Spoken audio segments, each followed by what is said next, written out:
Welcome to Monk's Temple. Before we begin, I invite you to notice the surface beneath you. The weight of your body being held. Let that be your first acknowledgement. You are here. You have arrived with a story, perhaps one of a body that feels foreign, a place that speaks in signals of pain or fatigue you no longer understand. This sense of separation is a deep loneliness. Tonight, we do not add to that story. Instead, we practice setting it down. Just for now. Imagine, for a moment, that all the knowledge you have about your condition, the diagnosis, the prognosis, the medical terms, the well-meaning advice, even your own history of good days and bad, is a map. It is a detailed, careful drawing. It has labels and paths and warnings. It was drawn by experts and by your own experience. It is useful. But it is not the territory. Your direct experience, in this very moment, is the territory. The raw, unmediated landscape of sensation within you. The map says, there is a forest called chronic pain here, and it is dense and scary. But your territory, right now, might simply be a feeling of heat behind the knee. A dull pressure in the lower back. A buzzing fatigue in the shoulders. These are specific, tangible things. Not stories, but phenomena. We suffer when we confuse the map for the territory. When we are sitting in the actual, nuanced landscape, but we are only looking at the map, terrified by its labels. We think, I am lost in the forest of pain. But you are not lost. You are simply believing a map drawn for a river that changed its course yesterday. You are looking at the paper instead of feeling the actual earth beneath your feet. I remember a man who came to our garden many years ago. He was an engineer, precise and logical. He lived with persistent nerve pain. He could describe its pathway on a medical diagram perfectly. He knew its name, its typical triggers, its frustrating prognosis. I know everything about it, he said, his voice tight. And yet, I am its prisoner. I asked him if, for just 5 minutes, he would be willing to ignore everything he knew about it. To stop reading the map. To simply, with the curiosity of a scientist landing on a new planet, describe the alien sensation itself. He was skeptical. But he tried. Later, he shared what happened. I sat there, and the familiar burning started. Instead of my usual thought, there it is, the sciatica, this is going to ruin my afternoon, I just listened to it. I thought, The sensation is primarily in the calf. It feels less like a burned today and more like a deep, electric hum. It has a rhythm to it, almost a vibration. When I shift my weight, it flares into sharp pinpricks for exactly 2 seconds, then returns to the hum. He paused. For those few minutes, he said, it wasn't my sciatica. It was just a fascinating, awful pattern of energy. And I was the space noticing the pattern. There was a tiny gap between the sensation and myself. And in that gap, I could breathe. This is our foundation. The practice of moving from the abstract map to the actual territory. It is not denial. It is the deepest form of engagement. We are turning toward the experience with a flashlight of mindful curiosity, rather than away from it with the blinding floodlight of our fear and our stories. Here is how we begin. Gently. We use the breath as an anchor, not to escape, but to ground ourselves in the present landscape. Find a position of relative ease. Let your eyes soften or close. Bring your awareness to the natural flow of your breath. Don't change it. Just feel the cool air entering, the warm air leaving. At the nostrils, or the rise and fall of your abdomen. This is your home base in the present moment. Now, with great tenderness, like lowering a bucket into a deep well, allow your awareness to descend into the area of your body that holds the most noticeable sensation. Not with aggression, but with invitation. As if you are saying, I am here to listen. And then, simply inquire. What are the actual qualities here, right now? Is it sharp or dull? Is it hot, cold, or neutral? Does it have a clear boundary, or is it diffuse?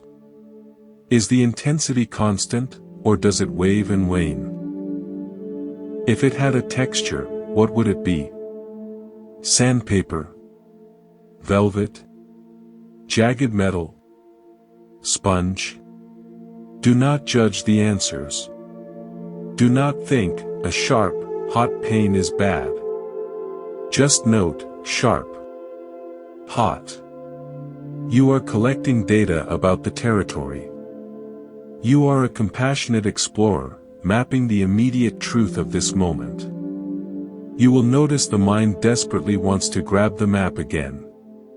It will whisper, this is my arthritis. This means I can't walk tomorrow. Why is this happening to me? When you notice that, simply acknowledge the thought, there is the storytelling mind. Gently, without any criticism, return your attention to the direct sensory inquiry, and what is the actual temperature now? This practice creates a profound shift. It moves you from being a victim of a monolithic condition to being an aware witness of a changing flow of sensations. The condition is a solid noun. The changing flow of sensations is a process, a verb. And you are the space in which this verb is happening. You begin to discover that you are not the landscape. You are the sky that holds the landscape. The weather in the landscape changes, storms of pain, mist of fatigue, sunshine of relief, but the sky remains, vast and untouched. It takes courage to set the map down. It feels vulnerable to face the raw territory without our stories as armor. But it is only by standing firmly on the real ground of this moment that we can ever hope to find our balance, our footing, and our way forward.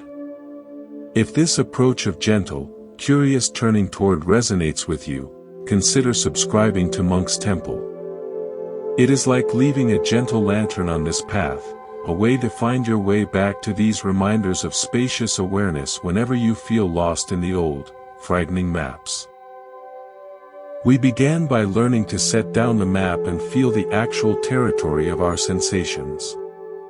But what happens when that territory feels occupied? When the sensations aren't just passing weather, but seem like permanent, unwelcome residents? This leads us to a core principle. In our effort to manage chronic conditions, we often declare war. We see pain, fatigue, or illness as enemies to be battled, expelled, and destroyed. We build walls of resistance. We spend our days in a state of siege.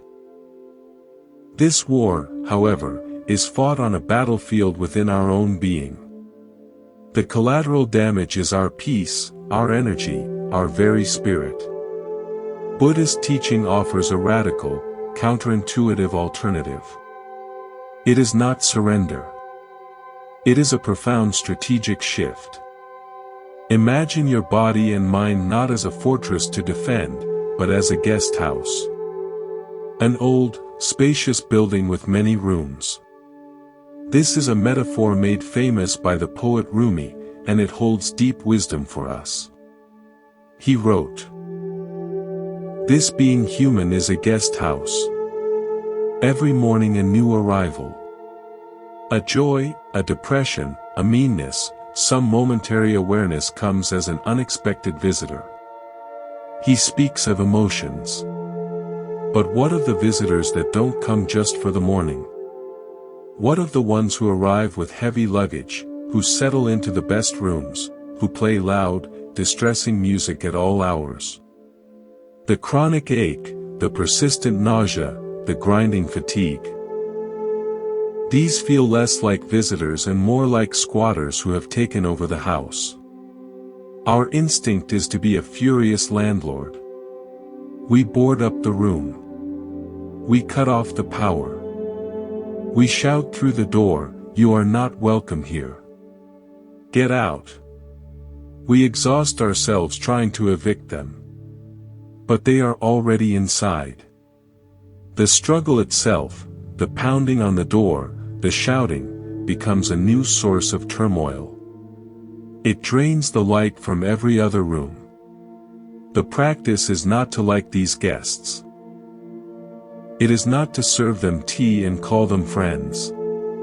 The practice is to do what any wise, weary host would eventually do, to stop shouting. To turn the key.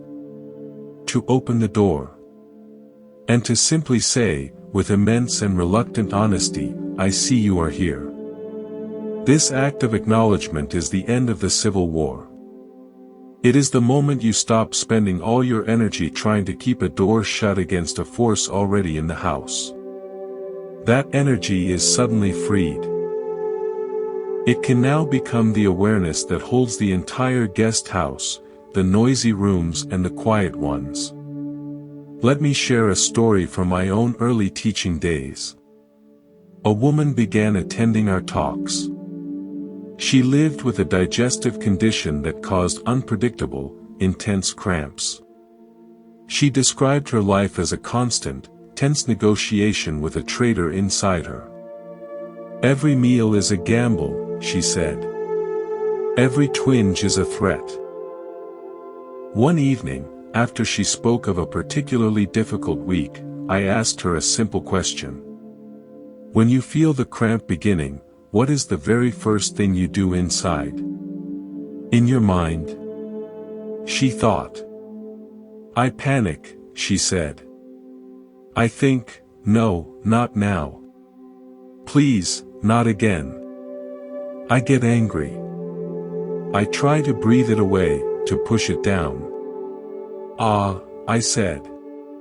"So before you've even fully registered the sensation, you've already met it at the door with a shout. You've already declared it an enemy." What if, just once, you changed that first inner gesture? Not to welcome it, but to simply note its arrival. Without the shout. She agreed to try. The next week, she had a different look in her eyes. "It happened in the grocery store," she said. "I felt the first clench. And instead of my usual panic, I heard your voice, 'I see you are here.' So, in my mind, I said it. Okay. You are here." I didn't like it. I was scared. But I didn't fight it. I just acknowledged it. And then I did the strangest thing. I put my hand gently on my abdomen, right where the cramp was. Not to push it away. Just to say, "I know." And I kept shopping, moving slowly. The cramp came, it peaked, and it passed. It was still painful. But it was different. I wasn't at war. I was just present with something difficult. For the first time, I wasn't exhausted by it. I was just saddened by it, which felt more honest, and somehow more peaceful. She had stopped being the landlord at war with his tenant. She had become the host of a very difficult guest. In that shift, she reclaimed her dignity and her agency. Her energy was no longer consumed by the fight, it was available to her for the simple act of living through the moment. This is the essence of the practice. We are not seeking a cure in every moment. We are seeking a change in relationship. From one of hostility and resistance to one of acknowledged coexistence. It is a truce you make with your own experience. So, how do we practice this? It begins with a pause. In the very first second you become aware of a difficult sensation, insert a moment of space. Before the story of, "Oh no, here we go again," begins, take one conscious breath. And with that breath, offer a simple, internal phrase of acknowledgement. It could be, "This is present. Sensation is here. It is like this now." Then, if you can, bring a gesture of non-aggressive attention to the area. Place your hand there, warm and soft. Or simply direct your breath toward it, imagining the in-breath softening the space around it. You are not trying to fix it. You are literally keeping it company. You are ending its isolation, and in doing so, ending your own. This does not make the guest pleasant. It does not make it leave. But it changes everything about the atmosphere in the house. The chaos of battle is replaced by the difficult, but clear, atmosphere of truth. This is here. I am here. We are both here. In that truth, there is a strange kind of freedom. You are no longer a prisoner of war in your own home. You are its steward, tending to all who dwell there, even the most difficult ones, with a weary, compassionate awareness. In the guest house, we practice acknowledging our difficult residents. But a question naturally arises. If I acknowledge them, won't they stay forever? This fear, that the unpleasant will become permanent, is a root of profound suffering. It leads us to the heart of the Buddhist teaching on anicca, impermanence. Everything that arises, passes away. Every sensation, every thought, every emotion. They are not solid things. They are events. Processes. A chronic condition can trick us into believing we are the exception to this universal law. We take a difficult, recurring cluster of sensations and freeze it in time. We build an identity around it. I am a person in constant pain. We mistake the river for a statue. But the river does not stop. Not for an instant. The pain you feel in this breath is not the same pain you felt in the last breath. It may be similar, but it has changed. Its intensity has fluctuated by a fraction. Its location may have shimmered. Its texture has subtly altered. Our suffering arises when we glue our awareness to a single, terrifying frame of a ceaselessly moving film and declare, "This is the whole movie." Your task is to tune into the flow within the seeming solidity. I want you to try a small experiment right now. Wherever you are, find a sensation. It could be the pressure of your chair, the weight of a blanket, or perhaps a point of discomfort. Focus on it. Now, instead of labeling it as one solid thing, the ache. Begin to investigate its nature as a process. Is it absolutely constant, or are there micro-moments of slight easing? Does it pulse, however faintly, in rhythm with your heartbeat or breath? If you could draw its shape, would the outline be static, or would it be more like the edge of a flame, flickering, dancing, never the same? This investigative attention is how we thaw the frozen story. We begin to see the sensation not as a thing, but as a dance of energy. A symphony of minute changes. I learned this not from a philosophy text, but from listening to a master musician in a village near my first monastery. He played the eru, a two-stringed instrument. He could hold a single, sorrowful note for what seemed like minutes. To the casual listener, it was one long, mournful sound. But if you sat close, if you truly listened, you heard a universe within that note. You heard the slight, intentional waver in pitch, the vibrato, that gave it life. You heard the changing pressure of the bow, creating shifts in volume and texture. You heard the resonance of the wooden body, a deep hum underneath. The note was not monolithic. It was a living, changing process. It was beautiful because of its impermanence, not in spite of it. Your chronic sensation is that sustained note.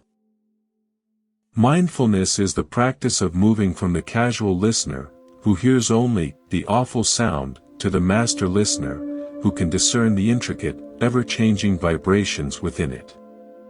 You are not celebrating the pain. You are breaking the hypnotic spell of its apparent permanence. A personal memory surfaces. Years ago, I suffered a severe ankle injury.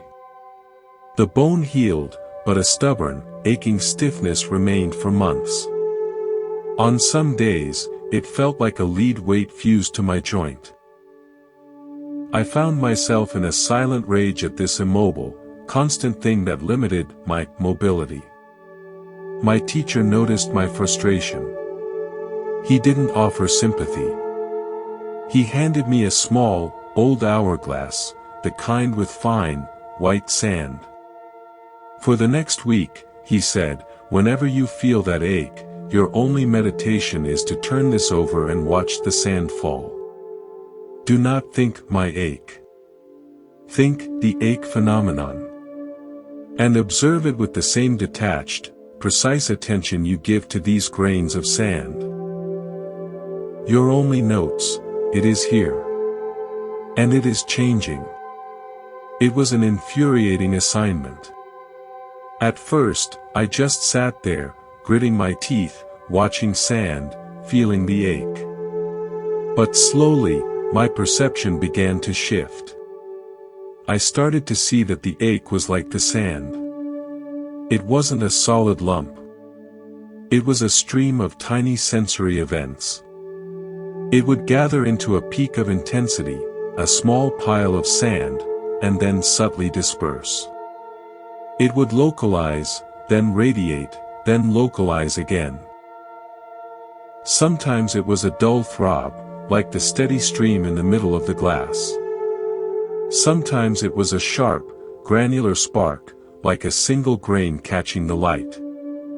The label, my constant ankle pain, shattered. In its place was a fascinating, ever-shifting pattern of energy. And I was the aware space witnessing the pattern. The resentment dissolved, replaced by a weary curiosity. This is the liberation that anicca offers. It is the ultimate reassurance, this too is changing. Even when change is imperceptibly slow, it is the fundamental nature of all experience. You are never trapped in a single, unbearable state. You are always, already, moving. So in your practice, when you feel locked into a difficult sensation, remember the river. Remember the sand. Your mantra becomes not, this is forever, but, this is flowing. Breathe with that knowing. Inhale, this is here. Exhale, and it is passing. Even if the passing is too slow to see, your trust in the principle of impermanence creates a spaciousness around the experience. It places you on the bank of the river, not drowning in a frozen chunk of it. You are not the stone at the bottom of the stream, worn down by the endless, same water. You are the water itself, and the awareness of the water, always moving, always new. We've learned to feel the territory, host the difficult guests, and recognize the river of change. Yet, a deeply ingrained habit remains. It is the habit of command.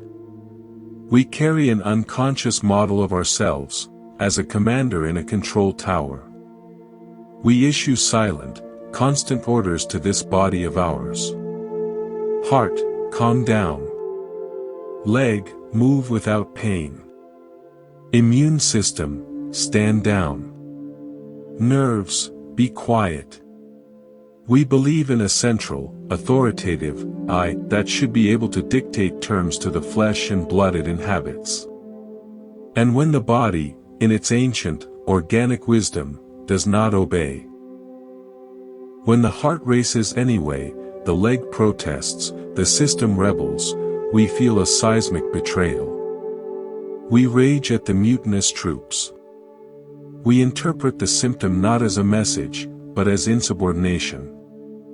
This model, the commander-in-chief, is a primary source of our frustration and exhaustion. It is based on a fundamental misunderstanding. Buddhist psychology invites a beautiful and humbling shift. It asks us to see the body not as a machine to be commanded, but as a vast, intelligent, and ancient ecosystem. You are not the commander of the forest. You are the conscious awareness of the forest. Think of it. In a forest, do you order the trees to grow? Do you command the streams to run, or the fungi to decompose the fallen log? No. You might be a steward. You can learn its ways, tend to it with respect, clear paths that allow for health, and protect it from true harm. But the forest operates by its own deep, interdependent laws. The growth rings form in silence. The sap rises without your permission. The mycelial network whispers beneath the soil, entirely of its own accord. Your body is this forest. Your nervous system is that root network, sending signals in a language older than thought. Your organs are distinct biomes, the humid jungle of the gut, the mineral-rich caves of the bones, the filtering wetlands of the kidneys. Your thoughts and moods are the weather passing through the canopy. Where, in all of this intricate, self-sustaining life, is the commander's tower. It is an illusion. A ghost in the system. Your chronic condition, in this view, is not a rebellion. It is a shift in the ecosystem's climate. A river in the forest has become blocked. A particular species, perhaps inflammation, perhaps misfiring nerve signals, has grown beyond its typical balance. The ecosystem is trying to adapt, to find a new equilibrium, and its methods are what we experience as symptoms. When you truly feel the weight of this, when you drop the exhausting, doomed pretense of being the general, a profound and unexpected relief can settle in. Your shoulders might drop an inch you didn't know they were holding. The responsibility shifts from, I must micromanage every cell into submission, to, I can learn to be a wise and compassionate steward of this entire, mysterious living system. Your job is not to command the pancreas to secrete enzymes. Your job is to provide the conditions under which the pancreas's own intelligence can best function. You offer nourishing food when possible. You invite in deep, restorative rest. You cultivate the soil with gentle, respectful movement. You prune back the overgrowth of toxic stress through practices like the ones we are learning. You listen to the land. You don't shout at it. I learned this not from scripture, but from a man who kept bees in a meadow below the temple. I would watch him for hours. He never seemed to be doing much. He would just sit on a stool, still, watching the hive's entrance. One day I asked him, how do you get them to make honey? He laughed, a warm, dry sound. I don't get them to do anything, he said. My work is with the hive, not the honey. I make sure the hive is strong, well-placed, sheltered from the north wind. I handle the frames with care. I watch for mites, for signs of a struggling queen. But the honey? The flying from flower to flower, the alchemy inside the comb. That's their mystery. It's their innate intelligence. I just create the space for it. He looked at me, and his eyes were kind. My old joints are like that hive. I can't command the inflammation to go down any more than I can command a bee to choose a specific clover. But I can create the conditions, with rest, with heat, with mindful movement, where the body's own intelligence has the best chance to do its mysterious work of repair. This is stewardship. It is a partnership based on listening and tending, not on dictatorship and demand. So, in your practice now, when you feel the old urge to command, stop hurting. Pause. Take a breath deep into your belly. Feel the breath as something happening to you and within you, not something you are fully commanding. Then, bring to mind the image of the forest, or the beehive. Silently ask, what does this part of my ecosystem need from its steward right now? The answer may not be grand. It may be, a glass of water. To shift position. 5 minutes of simply not being asked to do anything. A breath of cool air. This is how you end the civil war and begin a truce. You stop being the tyrannical commander of a nation you never truly controlled. You become the humble, attentive steward of a sacred, living world. And in that world, even the blocked rivers and the overgrown thickets are part of the terrain to be met with understanding, not with orders. We have moved from commander to steward, learning to tend the ecosystem of the body. Yet, the mind has its own weather. This is a critical distinction in our journey, the difference between pain and suffering. The raw, physical sensation is one experience. It is a signal, a piece of data in the nervous system. Suffering is what the mind builds around that signal. It is the whirlwind of thoughts, the cascade of emotions, the terrifying stories we spin in the dark. This will never end. I am broken. My life is over. Why is this happening to me? The mind, in its desperate, loving attempt to solve the unsolvable and fix the unfixable, constructs a second layer of agony. It projects the present sensation into a future of endless torment. It drags up a past of lost abilities and makes painful comparisons. This mental storm, this suffering, often generates more fear, more tension, and more exhaustion than the original physical sensation ever could. Your work here is not to stop the storm. You are not the master of the wind. Your work is to find an anchor. An anchor does not calm the sea, it keeps the ship from being driven onto the rocks. It provides stability within the movement. In traditional mindfulness, the primary anchor is the breath.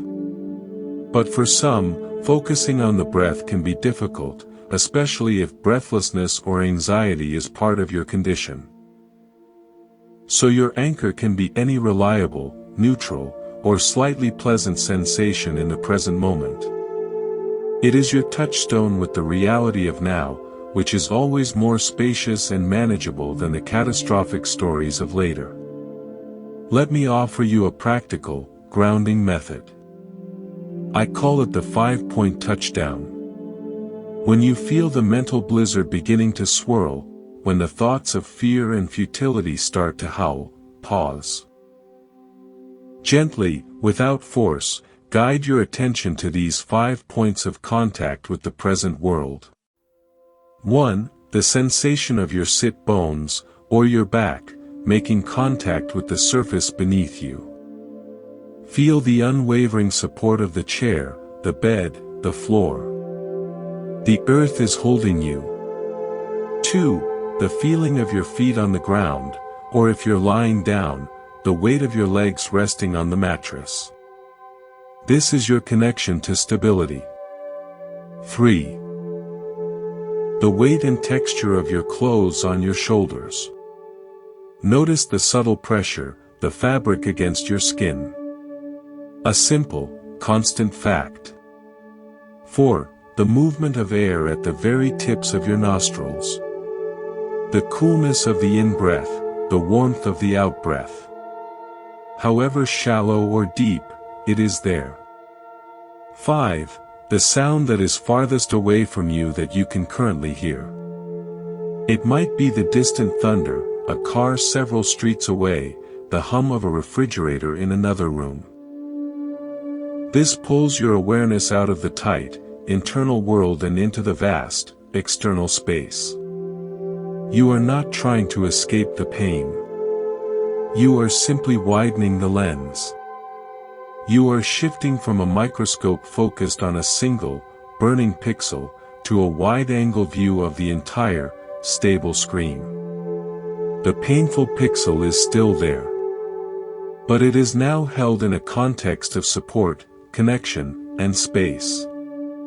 You are reminding your frantic mind, in this moment, I am also supported. I am also clothed. I am also breathing. I am also part of a world of sound. A woman who practiced with us, who lived with widespread fibromyalgia pain, adapted this beautifully. Her world was often a constellation of sore points. She told me that 5 points felt like too much to track when she was overwhelmed. So she created her own version, which she named Finding the 3 Quiet Spots. When the mental storm hit, she would slowly scan her body, not for pain, but for the 3 places that felt the most neutral, calm, or even pleasant. One day it might be the coolness of her left earlobe, the smooth surface of her right thumbnail, and the soft feeling of her eyelids being closed. She would rest her awareness in those 3 quiet spots, one after the other, like placing a calming hand on still patches of water in a choppy lake. It did something remarkable, she said. It proved to me, in the most direct way possible, that my body was not a uniform country of pain. It was a vast and varied landscape. And even on the worst days, there were still territories of peace to be found. I wasn't just a patient cataloging symptoms. I became an explorer, a discoverer of my own inner quiet. This is the power of the anchor. It doesn't ask the storm to cease. It gives you a place to stand within it, rooted in the undeniable, simple truths of the present. The present moment is rarely only pain. It is pain plus the chair, plus the sound, plus the breath. Suffering arises when we subtract everything else and identify solely with the pain. The anchor practice is the math of re-addition. So tonight, or in your next difficult moment, experiment. Let the story wait. Let the future and the past wait. First, complete your touchdown. Find your points of contact with the here and now. Establish your base camp in the present. From that place of grounded awareness, you can then look at the sensation itself with clearer eyes. The storm may rage, but you are no longer at the mercy of the wind. You are in the strong, still eye of your own attention. We have found our anchor in the storm of thought. We have learned to stand in the eye of our own attention. But a vital question remains: from what place are we standing? With what quality are we holding our attention? We can shine a light on our suffering with different kinds of light. We can use the cold, harsh, interrogating beam of a spotlight. What is this? Why is it here? How do I get rid of it? This light is born of fear and aversion. It may illuminate, but it also scorches. It makes the sensation shrink and writhe under its intensity. We may think we are being mindful, but we are just being aggressively attentive. Or, we can learn to shine a different light. The warm, gentle, forgiving glow of a fireplace. Or the soft, diffuse light of dawn. This light does not interrogate. It simply allows. It reveals without judgment. It holds. This light is compassion. In the Buddhist tradition, it is called karuna, the heartfelt wish to alleviate suffering, and the courage to be present with it. This is not sentimentality. It is not pity. It is not a weak, poor me. True compassion is fierce. It is the clear-eyed, active willingness to turn towards suffering. Our own, first and foremost, and to meet it not as an enemy, but as a wounded part of our own experience that is crying out for care. Self-compassion says, this is a moment of suffering. Suffering is a part of life. What do I need? How can I care for myself in this moment? This shift, from the spotlight to the hearthlight, changes everything. It transforms the very ground of our practice. We are no longer practicing awareness on our body, but awareness with our heart. Let me share a story about the old groundskeeper of my first temple, a man named Leo. Leo had hands that were gnarled and twisted from decades of labor and arthritis. Every morning, his task was to light the small oil lamps in the main hall. It was a ritual that took him 10-15 minutes, as he fumbled with the matches, carefully tipped the oil, his fingers stiff and uncooperative. Novices would watch, aching to rush over and do it for him, to spare him the visible struggle. But he would always wave them off with a small, stubborn smile. One morning, I finally asked him, "Leo, why not let someone help? It would be easier." He finished lighting the final wick, placed the glass chimney over it, and looked at his hands, now illuminated by the soft lamplight. "This," he said, holding them up, "is my best teacher. Every morning, they show me that I am not in control. And every morning, my job is to meet them not with impatience, but with the same kindness I'd show a clumsy child. If I let someone else light the lamps, I would miss the practice. I am not lighting these lamps despite the pain. I am lighting them with the pain. And I am offering the whole clumsy, slow, beautiful act as an act of friendship to these old hands." He was cultivating compassionate ground. He was turning a daily moment of limitation into a sacred ritual of friendship with his own experience. The pain wasn't gone. But it was held in a container of such profound and gentle regard that it lost its power to define him. So, how do we cultivate this ground within ourselves? We start by changing the inner gesture. When a wave of discomfort arrives, before you analyze it or anchor away from it, try this one thing: breathe into it with kindness. On your next in-breath, imagine it is not just air, but a warm, compassionate light. Direct that light, in your mind's eye, straight into the very center of the difficult sensation. You are not trying to dissolve it. You are visiting it. You are sending the oxygen of your care directly to the place that feels most abandoned. On the out-breath, imagine you are softening the space around the sensation. You are creating room. You are whispering, internally, there is space for this. I am making space for this. This practice of compassionate breath is the alchemy.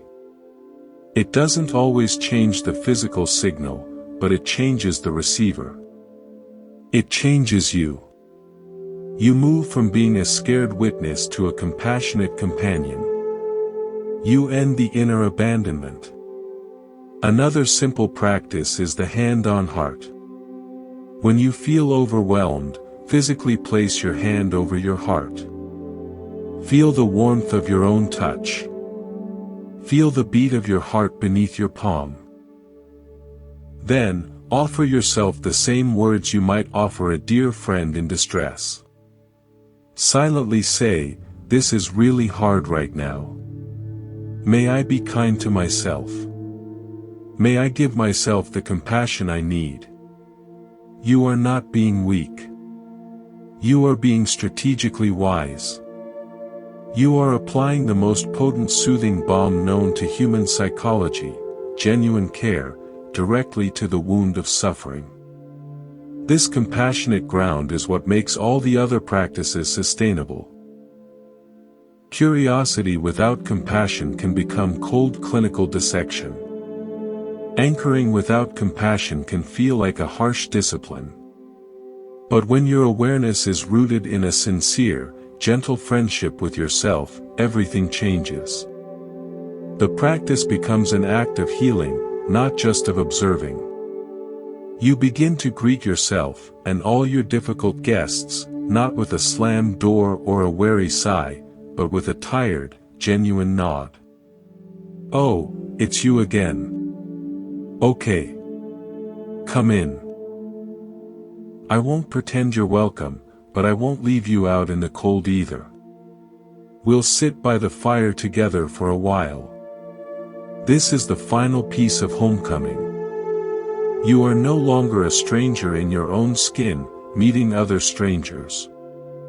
You are becoming a compassionate host, in your own heart, for the whole difficult, beautiful, aching experience of being human. We have gathered beautiful, strong threads. The thread of present moment sensing, the thread of compassionate hosting, the thread of impermanent flow. Now, we must learn to weave them into the cloth of our actual lives. A thread in a basket is not a garment. A teaching remembered is not a life lived. This is integration. The quiet, patient art of making mindfulness not something you do, but a way you are, especially when you're not formally practicing. When you're tired, stressed, in line at the pharmacy, or in the middle of a difficult conversation. This is where the practice proves itself. Not in the silence of meditation, but in the noise of living. Let me share the story of a potter who joined our community. His hands, his most precious tools, began to develop a tremor and persistent ache. He was devastated. He tried to meditate to escape the fear, sitting rigidly, fighting his body. It only made things worse. One day, I found him not on a cushion, but at his wheel, a lump of clay before him. He wasn't trying to make a pot. He was just slowly centering the clay, his hands trembling. "I can't make anything beautiful anymore," he said, his voice thick. "Who said you need to make a pot?" I asked. "What if your practice, for today, is just to feel the clay? The coolness, the grit, the slight give? To feel your hands upon it, tremor and all, without any goal of production?" He looked at me, then back at the clay. He closed his eyes and began to slowly turn the wheel. When he opened them later, he wasn't looking at a pot. He was looking at his hands, covered in wet earth. "The tremor is still there," he said. But for a minute, it wasn't a problem to be solved. It was just part of the texture of the moment. The clay didn't judge it. He had woven his mindfulness directly into the heart of his loss. His craft became his practice. This is our model. We weave the practice into the activity, especially the difficult ones. Here are 3 simple, durable ways to begin. First, the ritual of the first sip. Choose 1 beverage a day, your morning tea, a glass of water at noon. Let this be your weaving anchor. For the duration of that first sip, your only job is to be fully there. Feel the warmth or coolness of the cup in your hand. See the color of the liquid. Smell its aroma. As you lift it to your lips, feel the muscles in your arm and shoulder. Taste the liquid, not just tea, but the specific, unfolding flavors. For those 20 seconds, you are not a person with a condition drinking something. You are pure sensation, experiencing a moment of life. This practice reclaims simplicity. It tells your nervous system, even here, there is a place to rest. Second, the micropause of transition. Life is a series of transitions. Sitting to standing, ending a task, starting a new one. These are natural weaving points. Before you move, insert a conscious breath. As you inhale, simply think, here. As you exhale, now. Then proceed. This isn't about stopping life, it's about punctuating it with moments of homecoming. It creates tiny pockets of space that prevent the day from becoming one long, reactive blur. Third, the practice of thankful sensing. This directly counteracts the brain's negativity bias, which is amplified by chronic discomfort. 3 times a day, ask, what is one neutral or slightly pleasant thing I can sense right now? It is not about gratitude for the pain. It is sensory truth-telling. It might be, the pattern of light on the wall, the softness of this sleeve, the distant sound of a bird. Find it. Acknowledge it for 3 breaths. You are not denying difficulty, you are asserting that your experience is larger than it. A man with chronic back pain used this weaving approach. His breakthrough wasn't on the cushion, but at the kitchen sink. Washing dishes was agony, he said. I'd hunch over, rushing, just wanting it to be over, which made the pain worse. Now, I wash one dish mindfully. I feel the warm water, the slipperiness of the soap, the shape of the plate. I might only get one done before I need to rest, but that one dish feels like a victory. It's not about clean dishes. It's about proving to myself I can be present and gentle within the limitation. I've woven patience into the chore. This is the heart of integration. You will forget. You will drop the thread for hours, for days. That is not failure, it is part of the pattern. The practice is simply to notice, without self-reproach, and pick up the thread again on the very next breath. The next sip of water. The next transition. Weave one mindful moment back into the cloth. Then another. You are not building a new life beside your old one. You are learning to inhabit the life you already have with a new quality of attention, stitch by gentle stitch.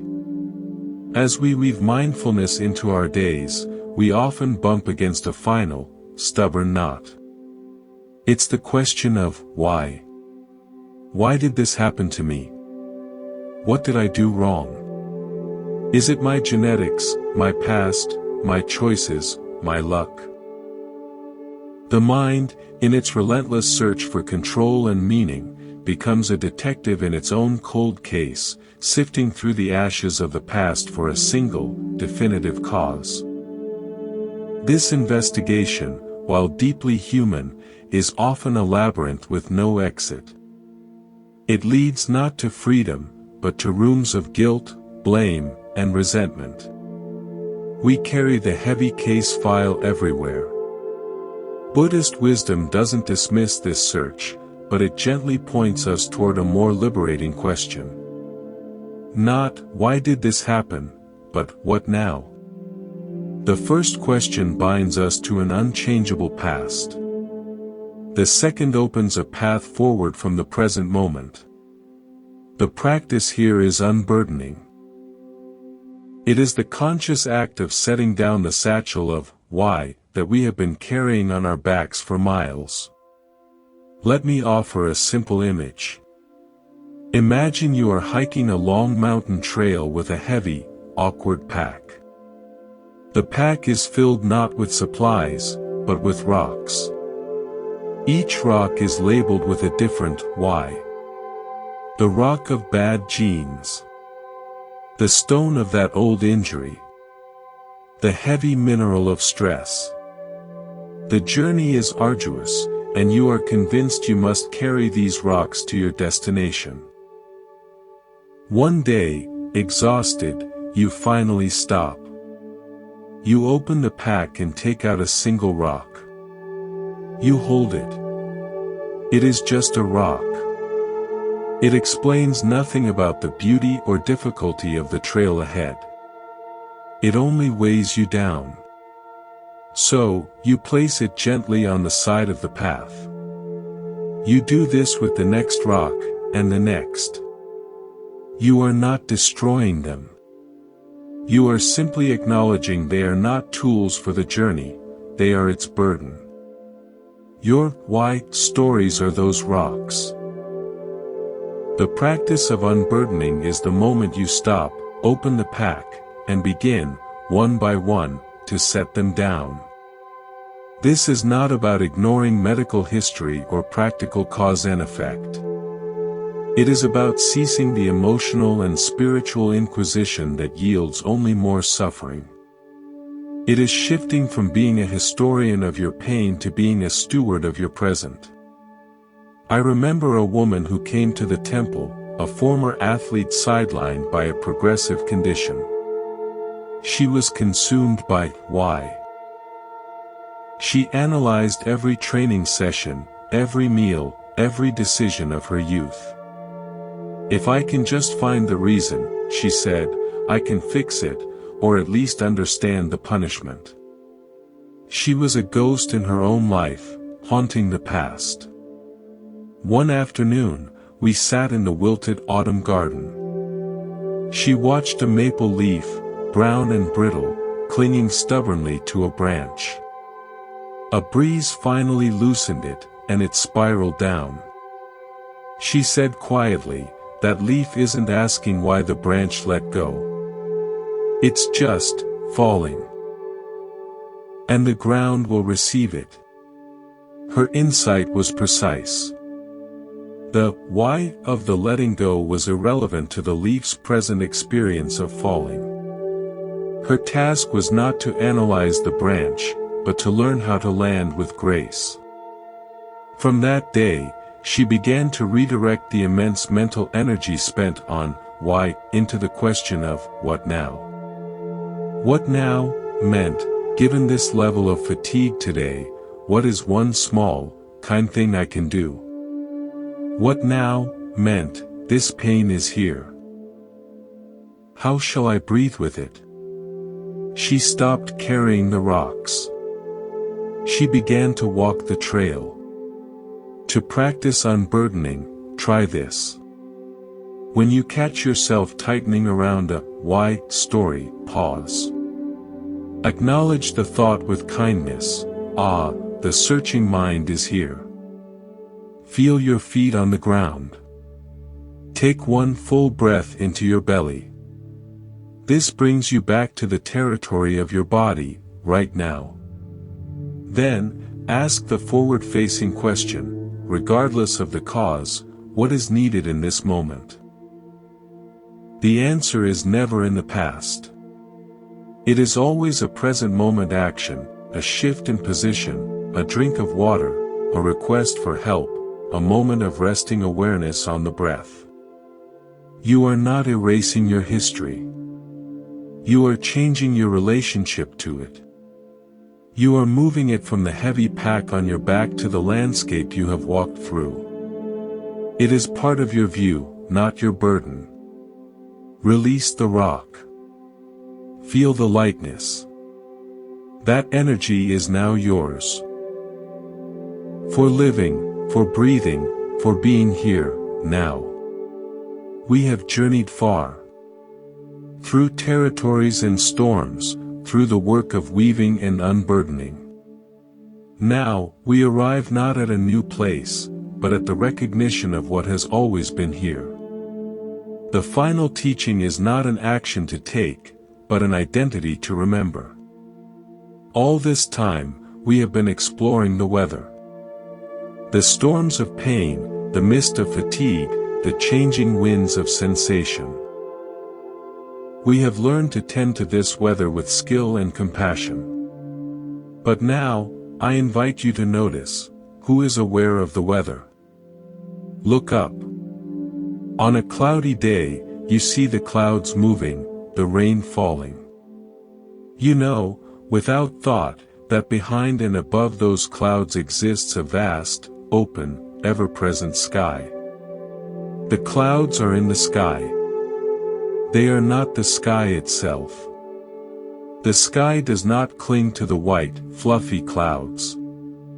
It does not resist the dark, stormy ones.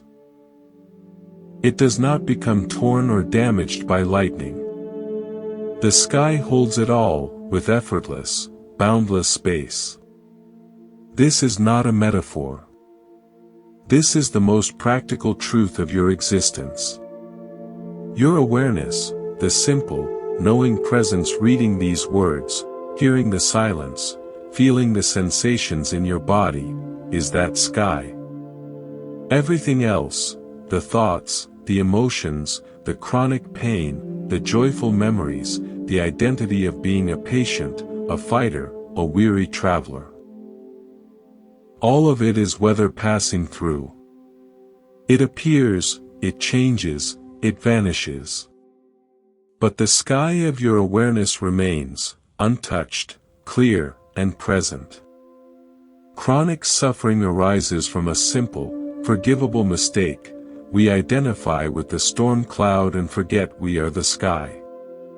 We think, I am in pain. But is that true? Look closely. Is the you that is aware actually in pain? Or is there pain, and are you aware of it? There is a world of freedom in that distinction. Try this now, as you rest. Close your eyes gently. Notice a sensation in your body, any sensation. For a moment, let go of its label, pain, tingle, pressure. Just feel the raw sensation itself. Now, take one step back in your awareness. Ask softly, who is aware of this? Don't search for an answer in words. Feel for the space that is knowing the sensation. Feel the openness that surrounds it. That spacious, knowing presence, before any thought, before any story, that is what you truly are. You are not the thing being known. You are the knowing itself. A woman who had practiced this for years, living with great physical constraint, once described her realization to me. I spent so long feeling like a leaf torn in a hurricane, she said. Trying to grasp the branches of cure, control, explanation. Then one still morning, I saw it. I wasn't the leaf. I wasn't even the tree. I was the air, the space, in which the entire hurricane was happening. The wind still blew. The leaves still tumbled. But I was no longer at their mercy. I was the vastness containing them. This is your refuge. Not a refuge you build, but one you discover by letting everything else be exactly as it is, and then noticing what remains. So tonight, and in any moment to come, let this be your simplest practice. When the weather of your body or mind grows intense, don't just look at the storm. Remember to look from the sky. Feel the boundlessness of your own awareness. You can even silently say, weather is here. Sky is here. I am the sky. This is the end of seeking. This is homecoming. You were never a stranger lost in a hostile land. You were the silent, welcoming space that has held this entire journey all along. Rest in this. Not as an idea, but as your most fundamental experience. You are the awareness. You are the sky. Rest.